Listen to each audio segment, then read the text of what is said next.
Mateus capítulo 14, versículo 22.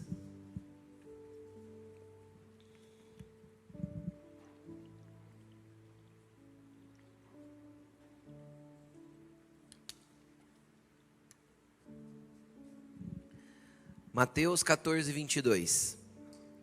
Nós estamos em uma série de mensagens chamada Verdadeiramente Livres. A gente vem falando disso já há quase 2 meses, né? Falamos sobre o aspecto da liberdade que há no perdão. Falamos a Alaine falou de iniquidade. O Vitor falou, acho que de rejeição a semana passada. E o Senhor vem construindo vários aspectos de liberdade nas nossas vidas que nós precisamos estabelecer, né? Andar em liberdade. E hoje o tema é livres do medo. Por que, pastor, livres do medo? Porque, querido, o medo, ele é uma paralisia. O medo é uma paralisia imposta, muitas vezes por aspectos mentais, emocionais, ou às vezes até por sugestões de Satanás. A gente acredita naquilo que está sendo falado na nossa mente, aquilo nos trava, nos paralisa. Agora, o que é o problema disso? É que o oposto da fé, o contrário da fé, não é a incredulidade. Por quê, pastor? Não é a incredulidade? Não, seria. Querido, o contrário da fé é o medo. A incredulidade é o resultado do medo estabelecido. Quando eu me prendo ao medo, então eu me torno um incrédulo, porque eu não acredito que Deus pode cuidar daquela área, eu não acredito que Deus pode zelar por mim naquela área, eu não acredito que Deus pode cuidar de mim naquela área. Então a incredulidade se estabelece. Então a incredulidade, ela é fruto do medo. Por isso que o que é contrário à fé é o medo. E você vai ver isso biblicamente. Todas as vezes que as pessoas fraquejaram na fé, Jesus olhou para eles e falou assim: homens de pequena fé, por que vocês tiveram medo? Por quê? Porque o medo é aquilo que se opõe às realidades daquilo que nós não enxergamos. Se fé é pôr o pé e esperar que Deus ponha o chão, se eu não confio, eu tenho medo de pôr o pé. Então Deus nunca vai poder operar através da minha fé. E aí eu entro num aspecto de incredulidade, ou num aspecto de humanismo, de racionalidade. Tudo eu tenho que ver, apalpar, ter certeza então para poder agir.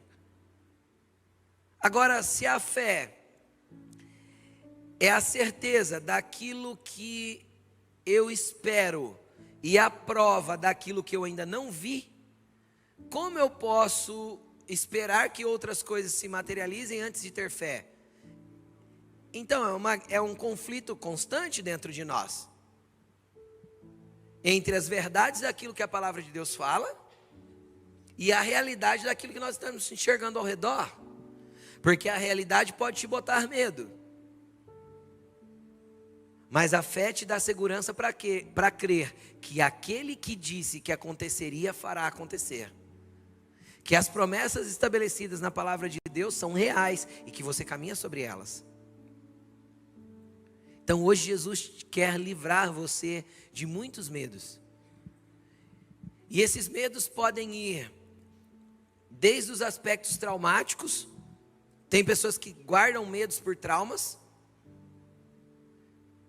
que viveram coisas que aconteceram e isso gerou alguns traumas e gerou alguns bloqueios de medo.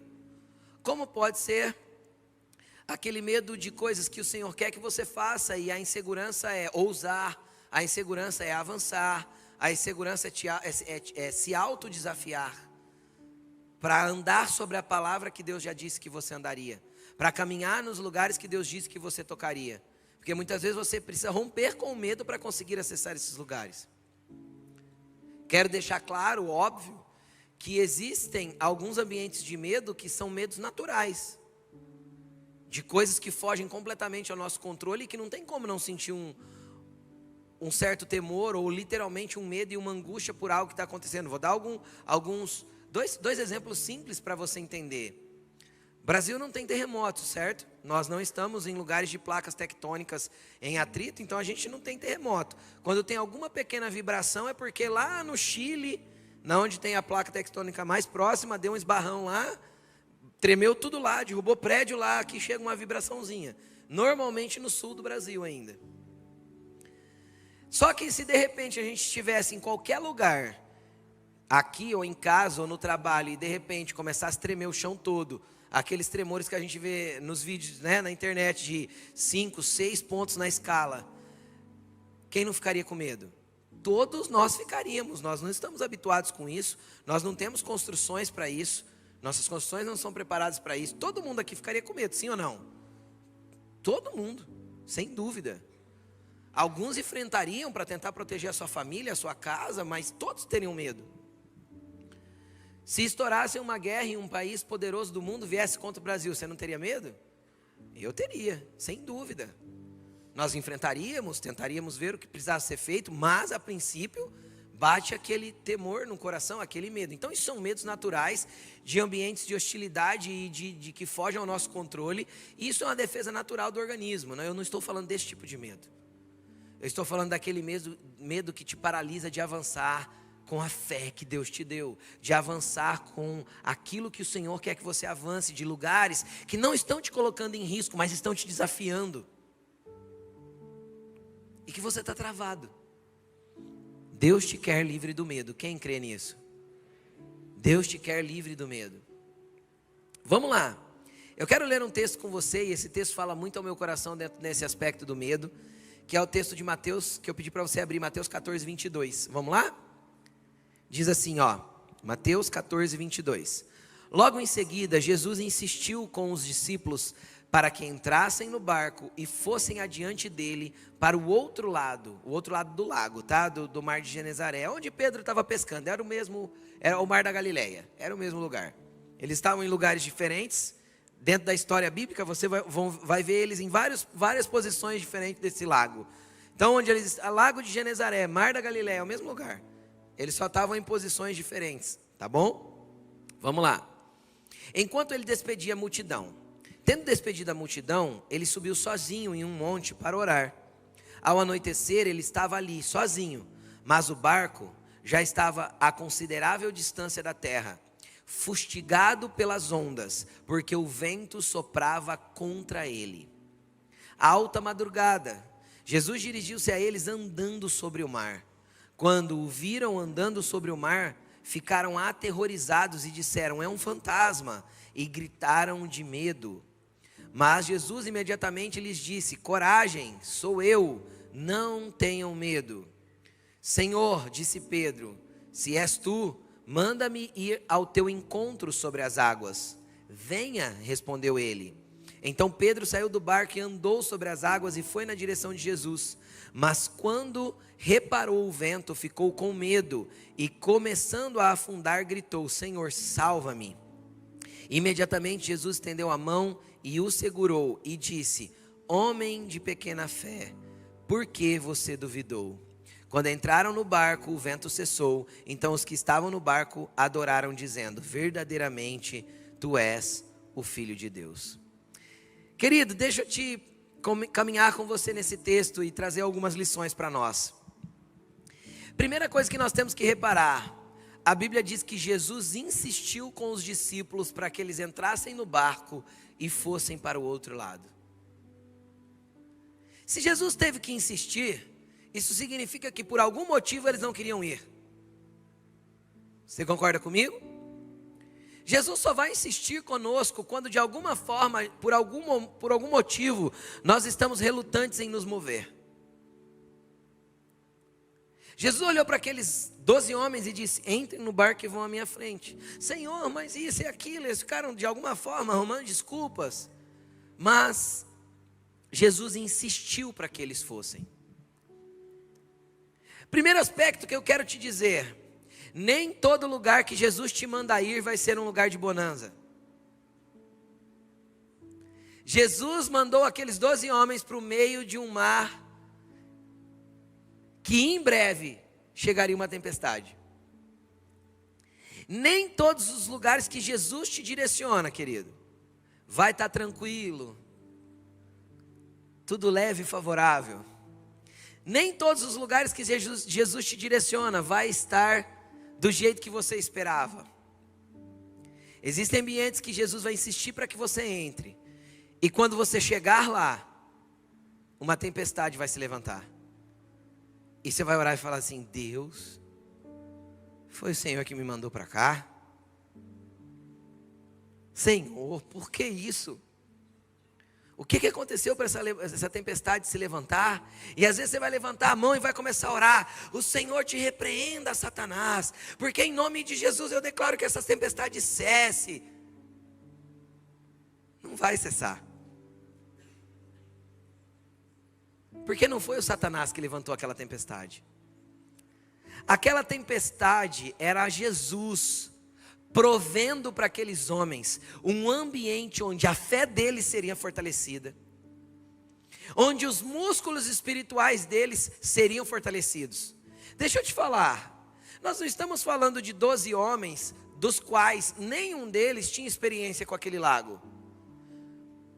Dentro daquele barco tinha Pedro, Tiago, João e André. Todos os 4 pescadores experientes que cresceram naquele lugar, que sabiam, conheciam aquele mar, porque é um grande lago, como a palma da mão, era o lugar de pescaria deles. Você pega um pescador experiente, você vai nas represas aqui ao redor, os lugares que eles pescam, eles já entram num barco e já falam assim: então, porque ali tem não sei o quê, porque aqui tem afundado uma árvore, não sei o quê, aqui tem um lugar bom, tem uma ceva. Aí ele já sabe que ali dá peixe. É ou não é assim os pescadores? Agora imagina aqueles homens que viviam naquele lago e que cresceram ao redor daquele lago. Falar que eles não sabiam remar o barco, conduzir o barco, não é essa a questão. Pode ser que Jesus pediu para você ir para uma área que você é completamente habilidoso, mas de repente está dando tudo errado. Você rema e o barco não sai do lugar. Por quê? Porque o vento é contrário. Ah, mas quem mandou o vento? O diabo? Não.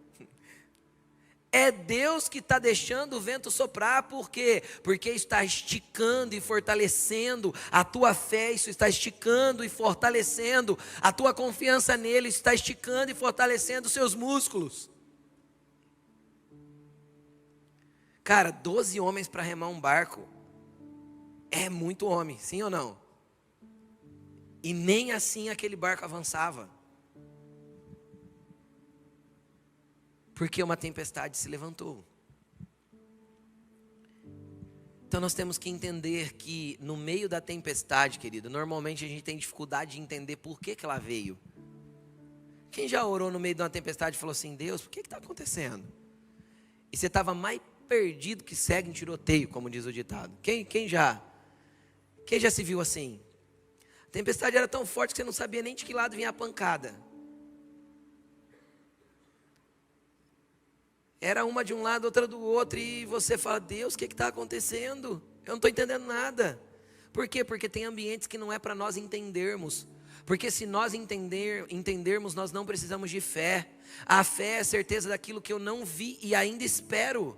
Então existem ambientes que eu não vou entender nada, porque a minha fé não pode estar baseada naquilo que vejo, mas naquilo que creio. Nós temos que andar por aquilo que cremos, não por aquilo que vemos. E de repente, no meio daquela madrugada, eles já remaram, que eles estavam remando. Eles saíram ao pôr do sol, já era alta madrugada. Era 5, 6 horas ali, tranquilo de remada, e foram revezando os remos e haja braço. E o barco não ia. Mas de repente, eles veem Jesus vindo na direção do barco, andando sobre as águas. Ah, meu Deus! Como não depositar fé em alguém que anda sobre as águas? Você consegue entender o que Jesus queria ensinar para eles? Como não depositar fé em alguém que faz algo que é completamente ilógico diante de qualquer física, ou de qualquer química, ou de qualquer biologia, ou de qualquer racionalidade humana? Só que quando eles veem Jesus vindo sobre as águas, eles veem a silhueta de um homem. Só que eles não percebem que é Jesus. Sabe por quê? Porque muitas vezes no meio da tempestade você conhece Jesus, mas você não consegue perceber que é Ele. No meio da tempestade, eles conheciam Jesus, sim ou não? Só que eles não conseguiam discernir que era Jesus vindo em direção a eles. Então a Bíblia diz que eles pensaram que era um fantasma e gritaram de medo. Cara, para um monte de homem gritar de medo é porque o medo era nervoso. É ou não é? Porque o medo foi pesado, o medo ali na hora. A Bíblia diz que eles gritaram de medo. Agora, por que o pavor e o medo tomou o coração deles? Por causa de um fantasma? Querido, deixa eu te explicar uma coisa. Tem muito crente que tem medo de demônio. Você fala assim para o cristão assim, ó. Mas por que você não orou por ele? Eu não, vai que eu ponho a mão na cabeça dele e aí como é que ia fazer? Ai meu Deus do céu, eu não tenho coragem de fazer isso não. Deixa eu te explicar uma coisa.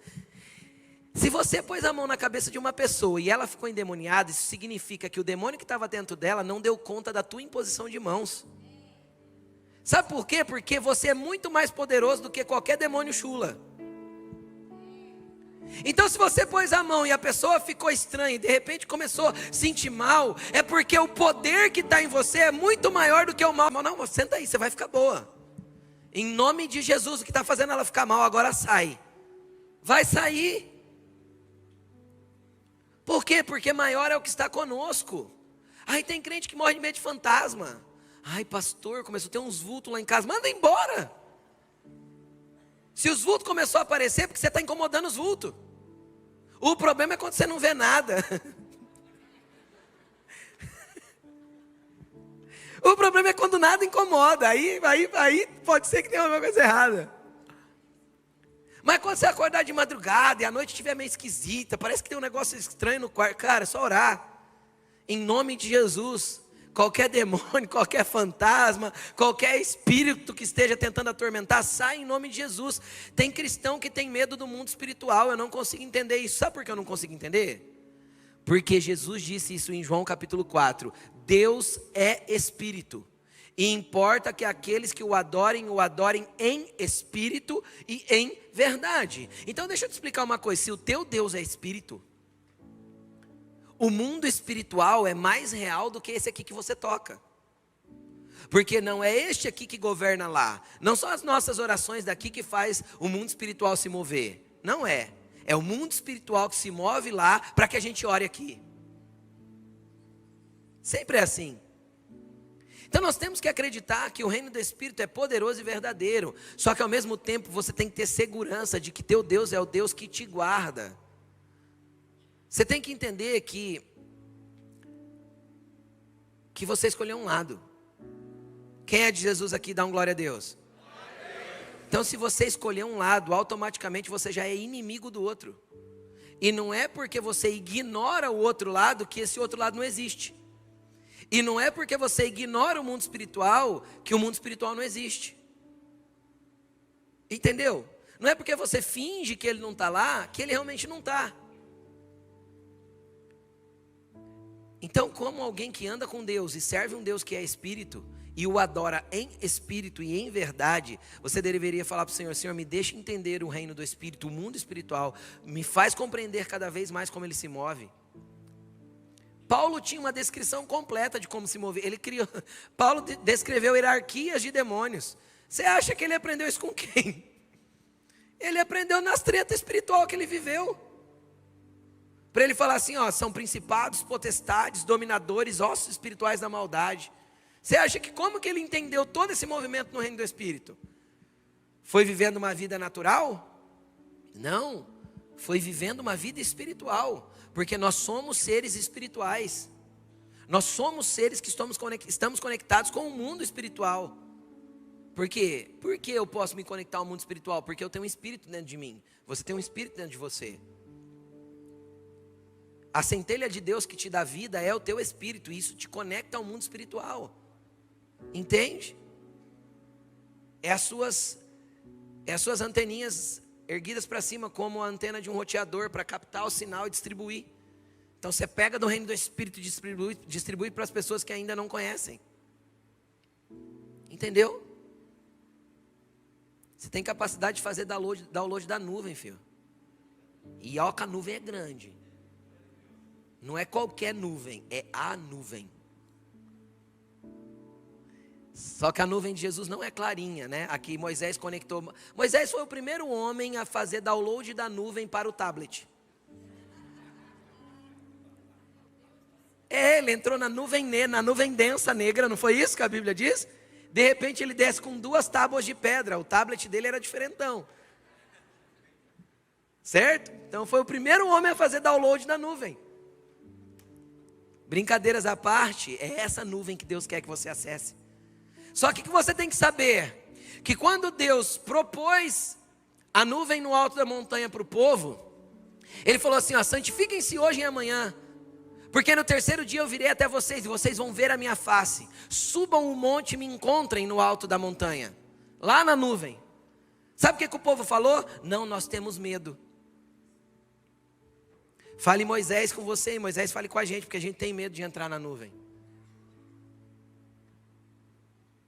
Deixa eu te falar uma coisa. Você não precisa ter medo de entrar nessa nuvem de glória.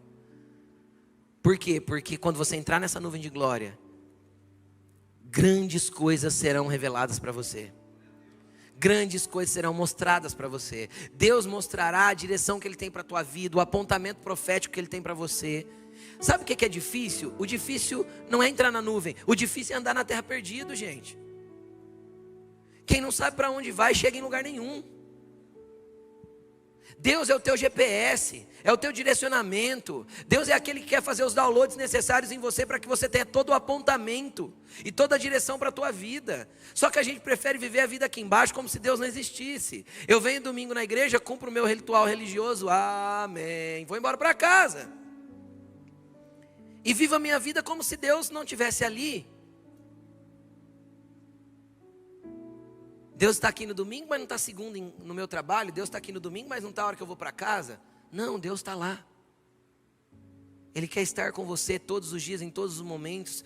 Ele só precisa que você se volte para Ele para perguntar o que Ele quer da tua vida. Nas decisões importantes da vida, Ele quer que você o consulte. Por quê? Porque Ele é teu Pai, teu Senhor, teu orientador, aquele que quer te conduzir. O problema é que muitas vezes nós temos medo de perguntar para Deus, sabe por quê? Porque às vezes a vontade de Deus não tem a ver com a nossa. E aí Deus vai confrontar a minha vontade para estabelecer a vontade dEle, e às vezes eu não quero. E aí porque eu não quero a intervenção de Deus na minha vontade, então eu prefiro me manter longe. Fala você aí, Moisés, com Deus eu ouço você falando. Entendeu?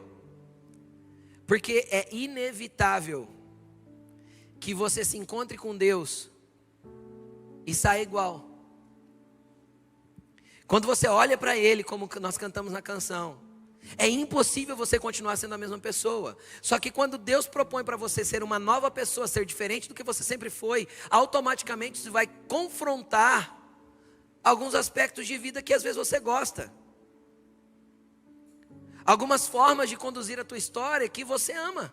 Então, tipo assim, Deus, eu vou ter que ser diferente. Às vezes a proposta de Deus é uma nova pessoa, uma nova criatura, para que um dia você olhe e fale assim, ó, as coisas velhas se passaram, eis que tudo se fez novo, porque o novo é muito melhor, muito superior, muito maior do que tudo aquilo que passou. Só que eu estava pegado àquele outro. Aí a Bíblia diz assim, ó, eu sei que pensamento tem sobre vocês, pensamentos de bem e não de mal, para dar para vocês o fim que vocês desejam. Só que a gente não se rende para esse caminho que Deus quer estabelecer. Nós gostamos de planejar e fazer as coisas do nosso jeito, e nem sempre Deus vai permitir. Os discípulos não queriam ir de barco, eles resistiram de alguma forma, Jesus teve que insistir. Correto? Quando Jesus insistiu, eles fizeram do jeito de Jesus, já deu errado. No aspecto natural deu errado. No que Jesus queria construir na vida deles, estava dando muito certo. Muito certo. Sabe por quê? Porque nem olhos viram, nem ouvidos ouviram, nem jamais desceu no coração do homem o que Deus tem preparado para aqueles que o amam.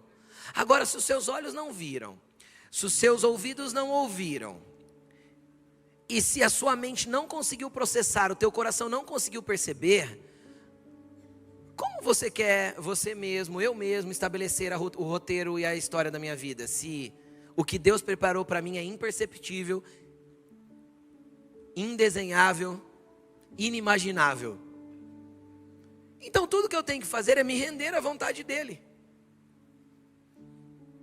Quando eu me rendo sem medo, então Ele começa a modelar e desenhar a minha vida dentro da vontade e do propósito dEle. Quem quer ver toda a vontade de Deus aí? Você deveria desejar, porque ela é boa, agradável e perfeita.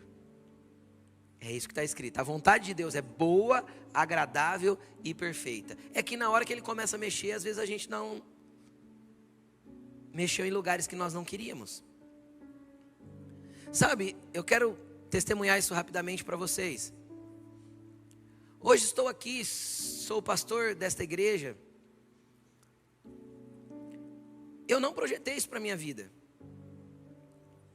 Deus nunca ouviu uma oração minha, nunca, falando assim: Senhor, eu gostaria de ser pastor, eu gostaria de estar à frente de uma igreja. Deus nunca ouviu essa oração da minha boca.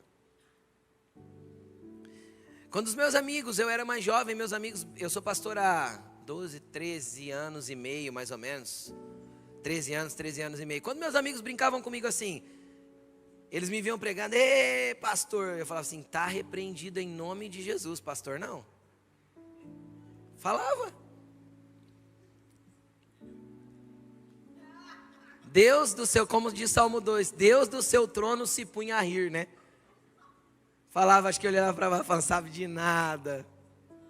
Inocente. Mas era isso que eu falava, até o dia que Jesus chegou e falou para mim que nós iniciaríamos uma igreja. Aí eu falei, a minha resposta para Jesus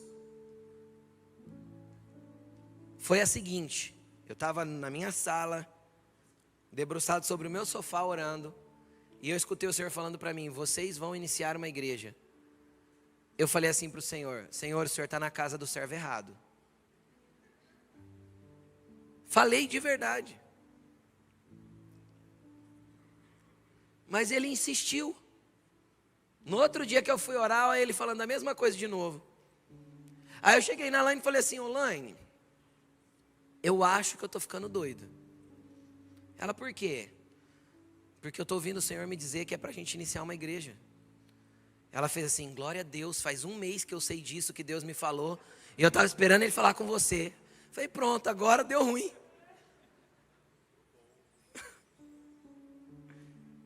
Por que eu estou te contando isso? Porque hoje eu vivo o que os meus olhos não viram, meus ouvidos não ouviram, jamais tinha descido no meu coração, o que Deus preparou para a minha vida. E ela é boa, agradável e perfeita. Hoje eu sou muito feliz e satisfeito por fazer a vontade de Deus, e isso para mim é um prazer. Querido, deixa eu te explicar uma coisa: é melhor nós obedecermos do que nós relutarmos em fazer do nosso jeito. Porque senão em momentos da vida nós não vamos reconhecer Jesus, e aquilo que é Jesus chegando no nosso barco, nós vamos achar que é um fantasma e vamos mandar embora. Existem momentos que a gente vai estar tão envolvido com a tempestade, tão olhando para o vento, tão olhando para a tempestade, que a gente não vai reconhecer Jesus chegando. Mas é Ele vindo. Aí você vai falar: mas não pode ser, não tem como Ele andar sobre as águas. É um fantasma, porque um homem não andaria sobre as águas, mas é Ele. Então Ele vai chegar de um jeito que muitas vezes não está na embalagem que você espera. O milagre, a bênção, a graça, o favor, normalmente está numa embalagem totalmente diferente daquela que você esperava. Mas está lá. Eu só preciso aceitar o modo que Ele age. Ele veio andando sobre as águas, os discípulos gritaram de medo. Não, Jesus não faria isso. Ele está como homem, Ele não pode andar sobre as águas, isso é impossível. Exatamente, Ele vai vir pelos caminhos que você não esperava, para agir do jeito que você não imaginava. Ter a tua fé e acreditar que Ele pode fazer tudo completamente diferente do que foi até hoje. E não precisa ter medo. E é interessante que quando todo mundo gritou de medo, tinha um ali que não estava com medo. Era até ousado demais. Quem que era? Pedro, né, gente? Se não for Pedro. A hora que Jesus falou lá, Pedro não reconheceu Jesus vendo e nem reconheceu Jesus ouvindo, porque olhos não viram e ouvidos não ouviram. Como eu sei que ele não reconheceu? Porque ele olhou para Jesus e falou assim: se realmente é você, então a voz não foi perceptível, nítida, foi? Não. A visão também não foi nítida e perceptível, senão Pedro ia falar: não, é Jesus. Ele não fez isso, ele falou: se realmente é você, Jesus, manda eu ir ter contigo sobre as águas. Jesus falou assim: vem. Sabe por quê? Porque tudo que Jesus está esperando é que você vá até Ele. Deus é um Deus que nunca deixa de oferecer a sua presença e o seu abraço, e o que Ele mais quer é que você vá ao encontro dEle. O problema é que muitas vezes a gente está tão apavorado com o que está acontecendo que a gente prefere ficar dentro do barco do que ousar e ir ao encontro dEle. Tem pessoas naufragando no seu próprio barco, mas não ousam ir ao encontro de Jesus. Às vezes você chegou aqui nessa noite dessa forma hoje. Jesus não quer só te encontrar, Ele quer que você vá ao encontro dEle. Quando Pedro propôs ir ao encontro dele, Jesus nem vem. Para me encontrar você pode vir. Deixa eu te dar um outro aspecto bíblico desse mesmo encontro. Adão estava no jardim. E ele comeu o fruto proibido. E ele se viu nu. Então a Bíblia diz que todos os dias Deus ia encontrar com Adão no jardim. Todos os dias, na viração do dia, e Deus estava lá, mas Adão se escondeu numa moita do jardim. Deixa eu te falar uma coisa, Adão pecou, sim ou não? Sim. Foi Deus que fugiu do encontro ou foi Adão que fugiu do encontro?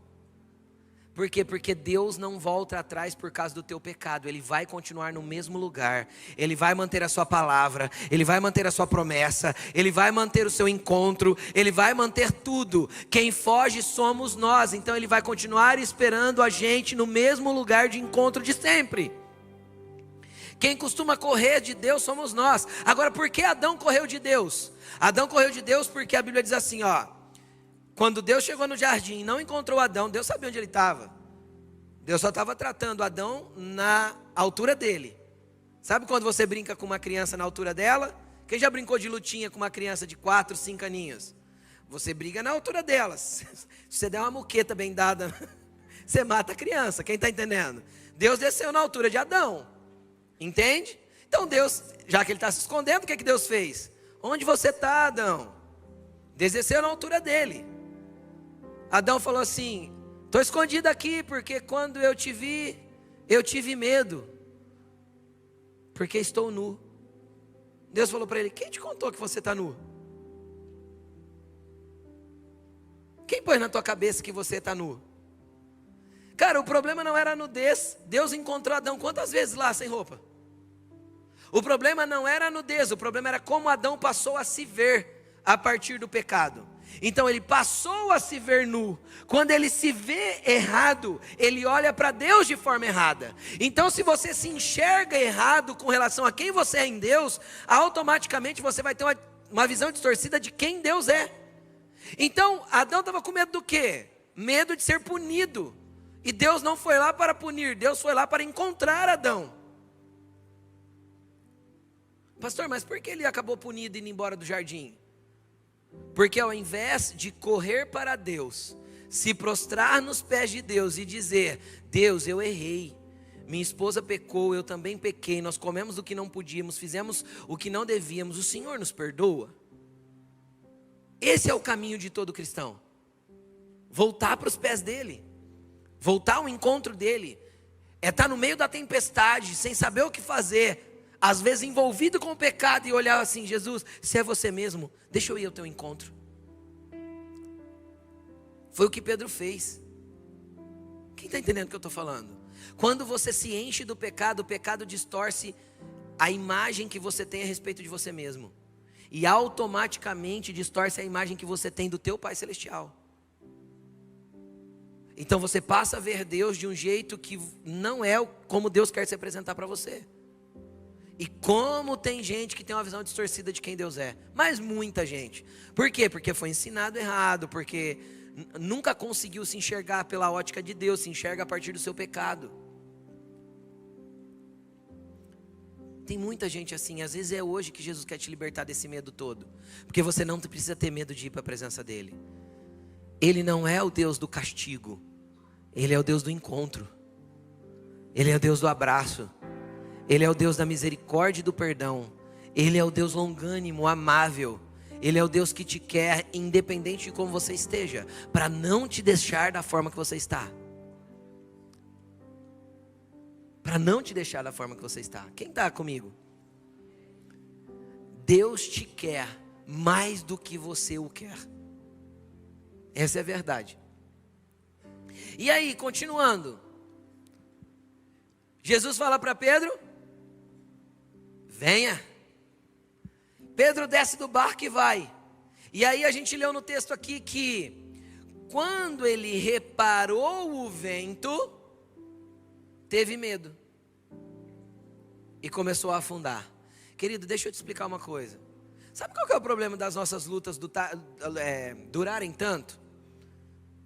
Serem maior do que muitas vezes Deus queria que elas fossem? Porque a gente fica com os olhos no vento, na tempestade. Enquanto a gente ficar com os olhos na tempestade, nós vamos naufragar, nós vamos afundar. Pedro estava com os olhos fixos em Jesus. Olhai para ele.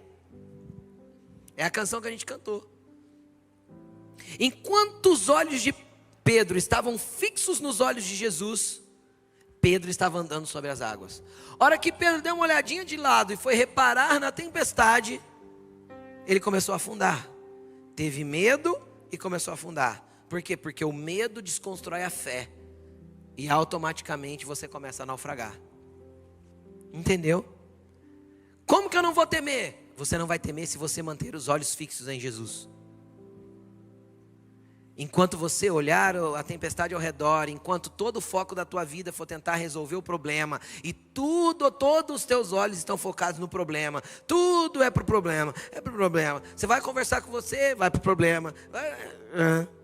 Eu sei que quando está na tempestade, às vezes a gente faz isso, mas deixa eu te explicar uma coisa. Olha para ele. Ele está ali no meio da tempestade.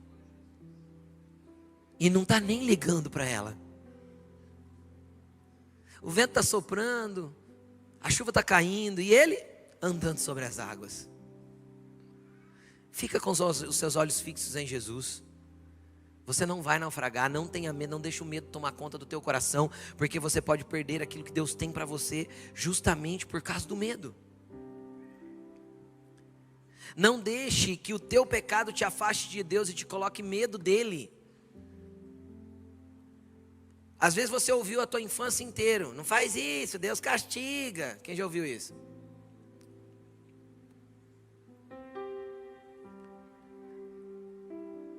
Não faz isso. Por quê? Porque eu desagrado o coração do meu pai. É por isso que eu não faço. E se eu fizer, Deus perdoa. Porque o trono de graça ainda está acessível para eu chegar confiadamente na presença dele e clamar por perdão. O reino de Deus é o reino dos arrependidos, dos que deixaram coisas para trás. Jesus falou: eu não vim para os bonzinhos, eu vim para os doentes. Fala para a pessoa que está do teu lado: ainda bem que Jesus veio para os ruins, assim tem jeito para você. Fala para ele: ainda bem que Jesus veio para os ruins, assim tem jeito para você.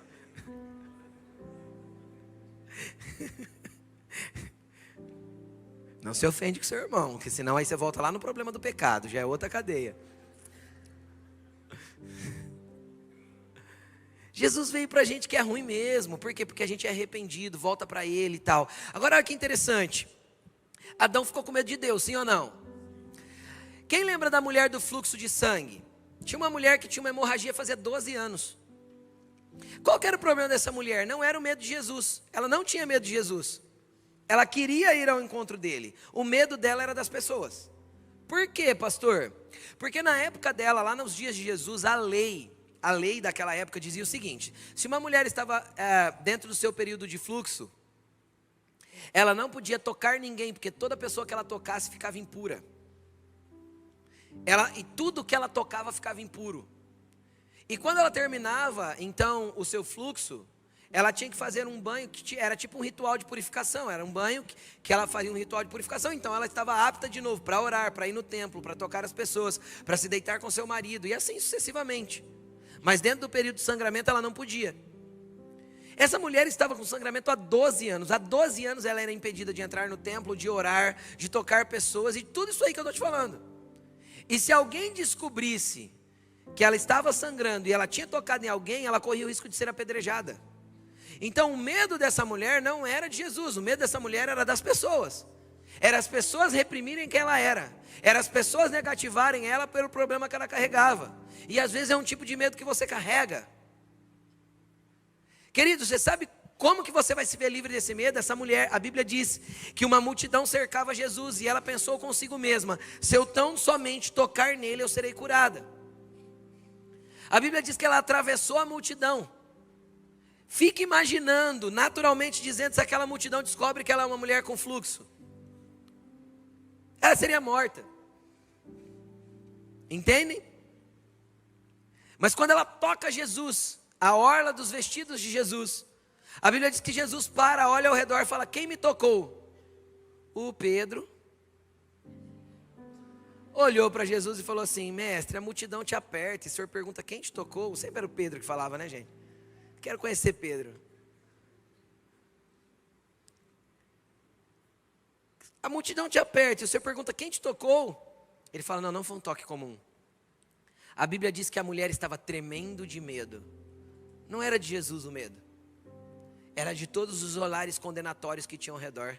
Sabe, às vezes você nunca se apegou à fé porque as pessoas te condenam pela tua fé. Às vezes você nunca se apegou a Deus porque as pessoas te condenam por você andar com Ele. Às vezes a tua família te condena, às vezes as pessoas te condenam. Às vezes você nunca conseguiu se apegar porque você tem um monte de problema, um monte de sangramento na tua vida. E aí você vai ter que dar muita satisfação para muita gente por causa da tua mudança. Ei, deixa disso.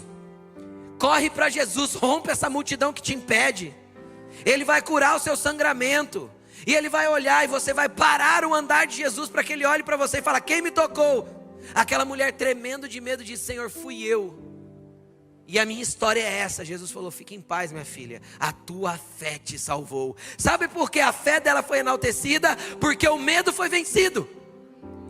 Então quando ela rompeu o medo, a fé foi exaltada. E a vitória dela chegou.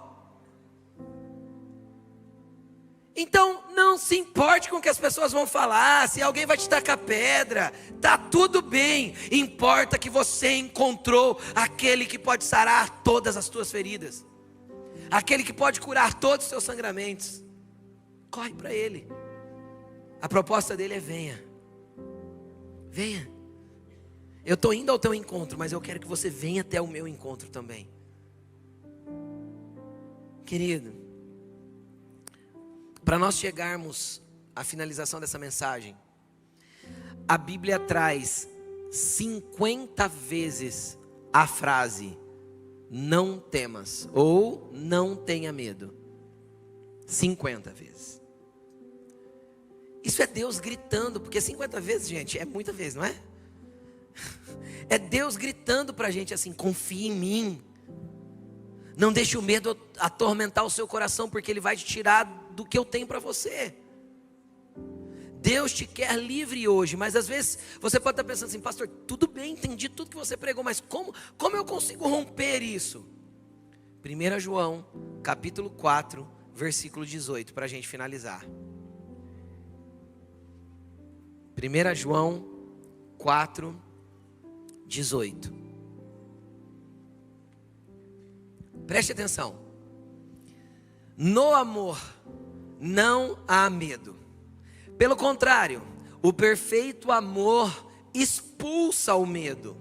Porque o medo implica castigo. Mas aquele que tem medo não foi aperfeiçoado no amor. Querido, você sabe qual vai ser a sua oração a partir de hoje, em qualquer área de medo da sua vida? Senhor, me deixa conhecer o teu amor. Quando você entender que é amado, por que Adão fugiu? porque não entendia que era amado. Quando a gente pega uma criança, 1 ano, 1 ano e meio, e a gente toma ela do colo da mãe, e começa a brincar com a criança, e aí a criança começa a chorar. Quem já viu isso? Aí ele estica os bracinhos pro lado da mãe, e a mãe pega de volta, e a hora que a mãe pega de volta, o choro acaba. Aí a gente fala assim, colo de mãe tem mel. Fala ou não fala? Deixa eu te explicar uma coisa, colo de mãe tem amor. E num colo de amor, eu não me sinto inseguro. Então eu não tenho medo. Porque a única linguagem que uma criança entende é a linguagem do amor. Ela não consegue perceber mais nada. Você fala com a criança, ela entende? Não. Ela vai passar a entender depois que cresce. Então toda a linguagem que um bebê até, sei lá, 1 ano e meio ou 2 anos de idade entende é a linguagem do amor. Então por que ela está segura no colo do pai e da mãe? Porque naquele colo ele entende que tem segurança, porque a linguagem do amor dela é aquela segurança proporcionada. O problema é que a gente cresce e esquece que no colo do nosso pai também tem segurança. Então deixa eu te explicar uma coisa. Desde que não seja nada ilícito e nada imprudente, não importa onde você esteja, você está guardado pelo Senhor. Desde que não seja nada ilícito ou nada imprudente, porque imprudência é imprudência, né? Satanás falou, pula daqui, Jesus. Ele falou, mas os anjos vão te segurar. Ele falou, não tentarás o Senhor teu Deus. É imprudência. Então, se não é nada ilícito ou nada imprudente, cara, se lança. Teu pai te segura no colo. Teu pai te protege, no amor dele você está seguro. É muito interessante uma experiência que a Laine teve. Acho que na 2ª ou 3ª vez que ela voou. A Laine tinha muito medo de avião. Agora ela já passou por alguns batismos, então acabou o medo todo. Mas a Laine tinha bastante medo de voar. E uma vez a gente estava indo para a Argentina. E a Laine dentro do voo, né? E a pessoa quando tem medo e é crente, o que ela faz dentro do voo? Ora igual um desesperado. E eu tenho tanto medo que ela sabe, eu durmo antes do avião decolar. Essa viagem que a gente fez agora, o avião pousou e eu não vi.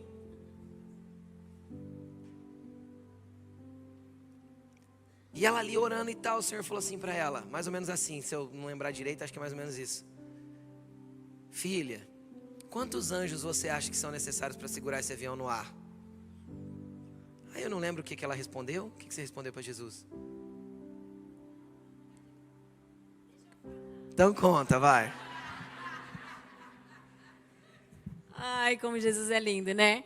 Na verdade, eu estava desesperada, porque eu ficava realmente muito desesperada, passava muito mal. E aí o Senhor falou assim, filha, você crê que eu liberei anjos? Porque eu já tive algumas experiências, aí seria outra coisa que demoraria muito. E o Senhor falou assim, você crê que existem 2 anjos que te guardam, é isso? E eu, sim, Deus, eu creio. Porque o Senhor já me mostrou algumas coisas nesse sentido. E aí ele falou assim, você sabe quantos anjos precisa para segurar esse avião no ar? E eu disse, não, Deus, ele é apenas 1. Ele falou, então você tem 2 anjos que estão com você e eu nem preciso dos 2. 1 é suficiente para segurar esse avião no ar e nada acontecer. E aí o Senhor começou a ministrar o meu coração. Quanto é importante e necessário que eu aprenda a confiar. Imagina quantos servos de Deus não estavam dentro daquele... Sobrou anjo, gente. Sobrou anjo.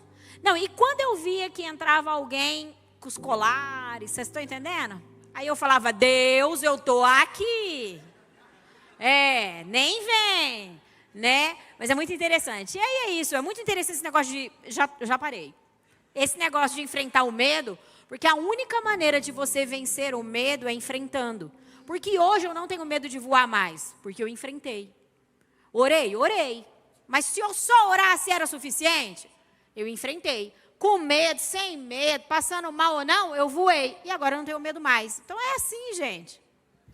É isso. Aí, aonde a gente tem que depositar para enfrentar esse medo? Na confiança de que o amor de Deus te cuida. Para que você consiga enfrentar qualquer ambiente de medo, você precisa confiar que o amor de Deus é maior na tua vida.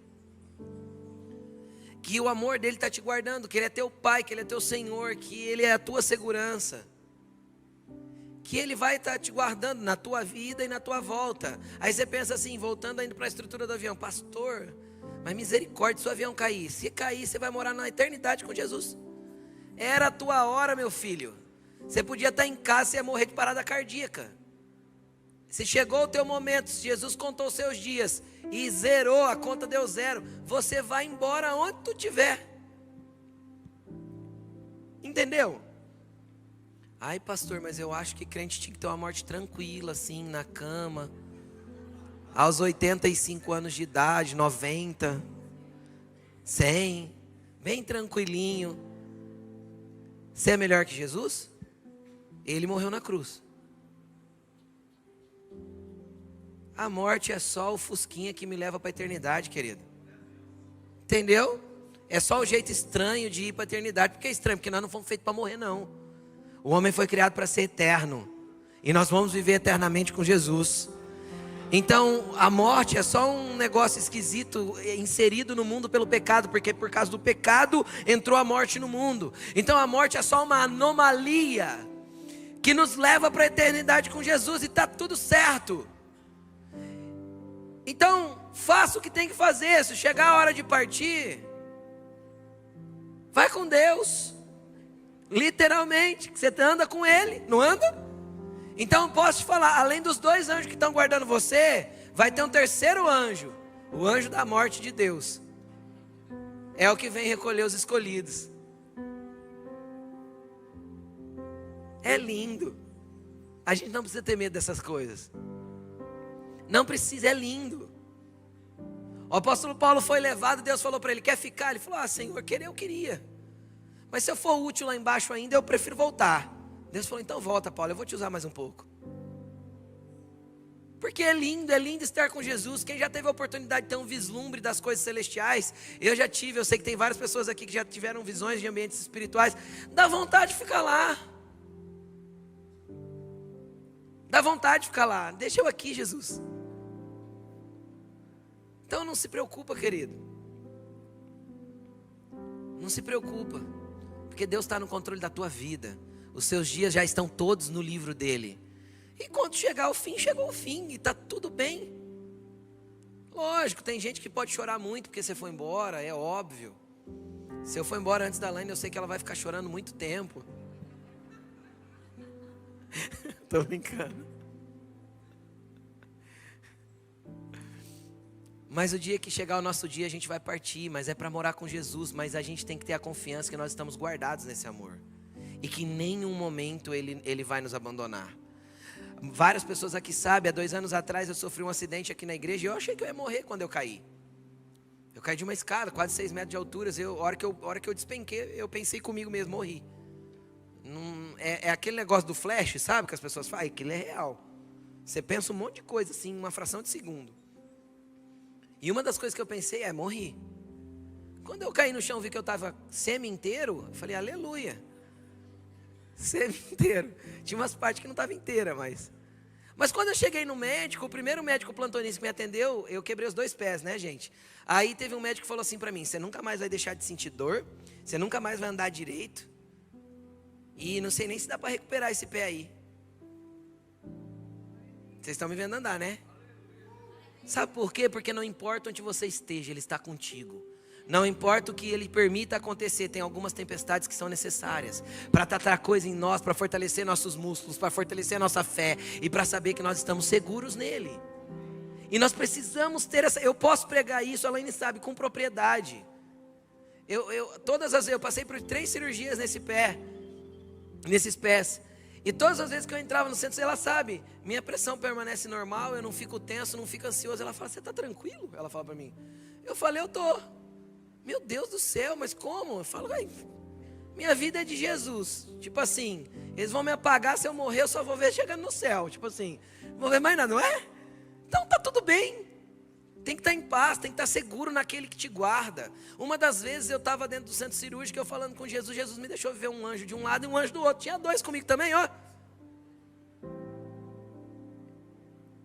Então nós temos que aprender que Deus está na tempestade, Deus está na bonança, Deus está no alto do monte, Deus está lá no vale, Deus está em todos os lugares. Ele é o teu porto seguro, Ele é o amor que te sustenta. No perfeito amor não há medo, e Ele expulsa todo temor, porque a tua vida pertence a Ele. Você é dele. Seja livre desses ambientes de temores. Vença todos eles seguro no amor do teu Pai.